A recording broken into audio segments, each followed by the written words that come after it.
Hello to you. I'm Jessie Johnson. This is Computer Memory Systems. Two systems invented in 1988 and 1999 to store 125 billion bytes and 10 septillion bytes. That's S-E-P-T-I-L-L-I-O-N. I invented both these systems at that time. It would be best if you knew computers and computer memory systems in BASIC. In 1988, I invented a computer memory system that stored 125 billion bytes on a 1/4 of an inch square chip. This is approximately 1/4 of an inch square. 1/4 of an inch square chip represented here. Now,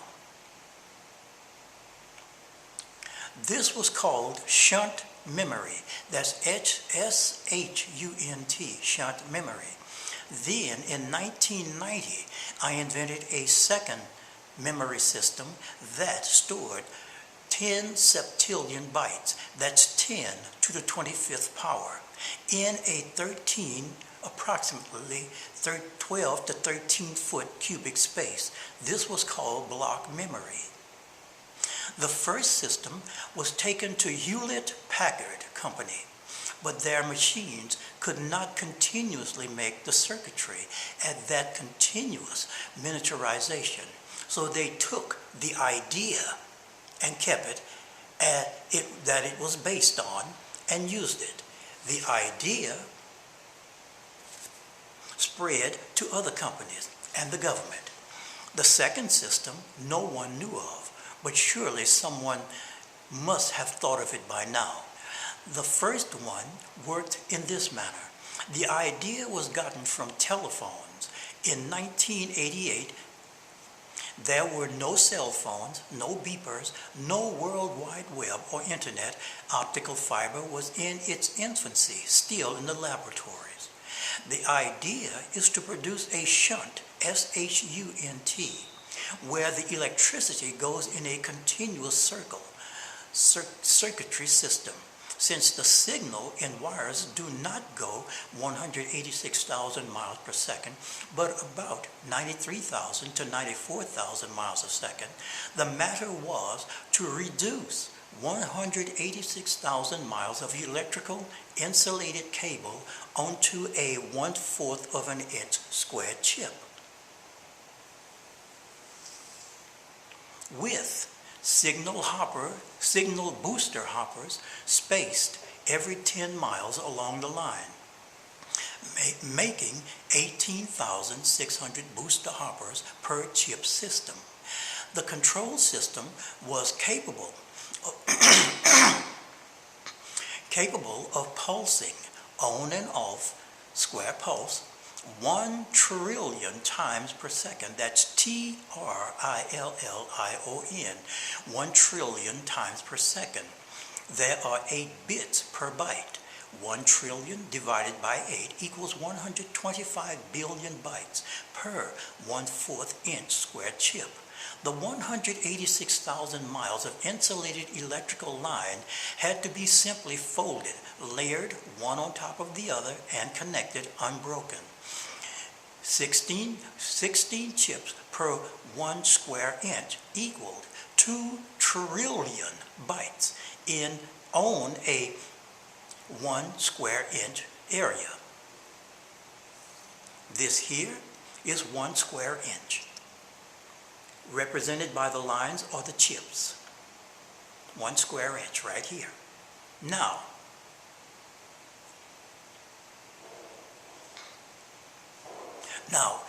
each chip was about 1/32 of an inch thick and 16 chips stacked into a cube, 1 inch cube, which equaled 32 trillion bytes per 1 cubic inch.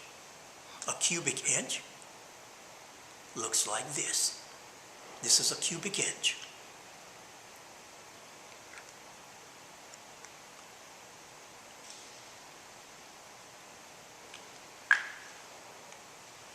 Now, to continue.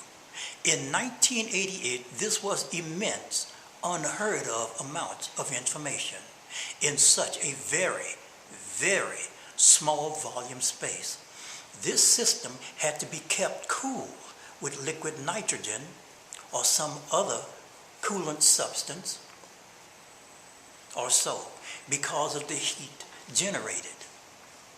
The second computer memory system was based on the idea of a scanning, tunneling microscope, piezoelectric crystals, and super smooth surfaces without a single bump or pit on that surface, in which the top surface layer of the disk had electrical conductivity to it and was soft enough and capable of having a hole or pit stamped into it by a diamond or other hard, extreme durable, unbending needle stylus system. Each hole or pit being 1 billionth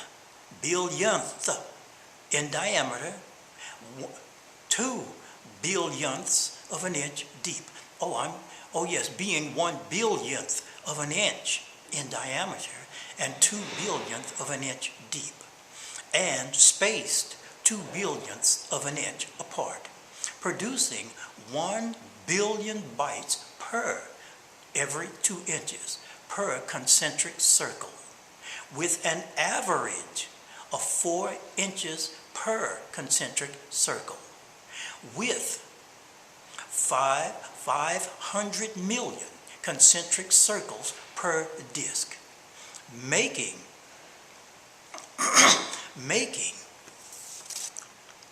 2 billion bytes per concentric circle times 500 million equals 10 to the 18th power in bytes per one side of the disk. Now, if it is written on both sides of the disk, it becomes double-sided, or 2 times 10 to the 18th power of bytes per 2 sides of the disk. Each disk was 3 inches in diameter and 1/32nd of an inch thick. Each disk having a 1/16th clearance hole at its center, so a 1/16th of an inch diameter stem shaft is put through it to hold 16 disks per inch. The stem shaft was 37 inches long and holds 576 disks per stem shaft, which is 5.76 times 10 to the second times 2 times 10 to the 18th power, which equaled 11.52 times 10 to the 20th power, or 1.152 times 10 to the 21st power of bytes per stem shaft. There were 12 stem shafts per 36 inches, which held 100 per 36 inches, and on 32 inches square held 144 stem shafts, or 12 times 12 equals 144 stems per block. That made a block, or 1.44 times 10 to the second power times 1.15 times 10 to the 21st power equaled 1.65 times 10 to the 23rd power of bytes per block. Each block was 37 inches cubed. There were 4 blocks per side at 16 blocks per shelf, or 1.6 times 10 to the first power times 1.6 times 10 to the 23rd power equaled 2.56 times 10 to the 24th power of bytes per shelf.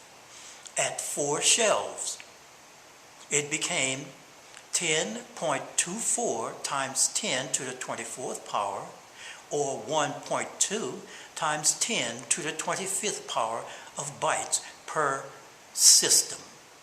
The system was 12 feet times 12 feet times 12 feet, or 12 feet cubed. This idea of storage was gotten from a music jukebox. The first memory system I invented in 1988. The second memory system I invented in 1990. The 1/1000th of an inch diameter pits on the disk were made using a needle stylus a few atoms round at the tip end. This needle stylus was attached to a piezo electric crystal. The crystal expanded when electricity was passed through it and contracted when the electricity was moved. When expanded, it would drive the needle stylus tip down into the top layer of the disk, making a pit hole. When the piezo contracted, it would lift the needle from the surface layer. There would be 100 to 1,000 needle styluses above the surface at once, making pits. To read the info from the disk, 100 needles or so, electrical conductive, that never touches the surface is used, while the disks spin under them, stamping 10 to the 8th power to 10 to the 10th power of bits per second onto the disk surface. Multiple disks with their needle systems were done simultaneously. This here is a drawing of the second system. Hi, sir? Oh, just give me just 2 minutes. Just 2 minutes. We do require it. Just keep your mask on. I'm going to show you a drawing of Quiet.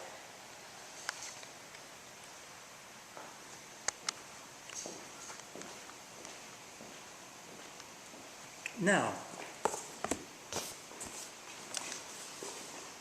This here is the control system.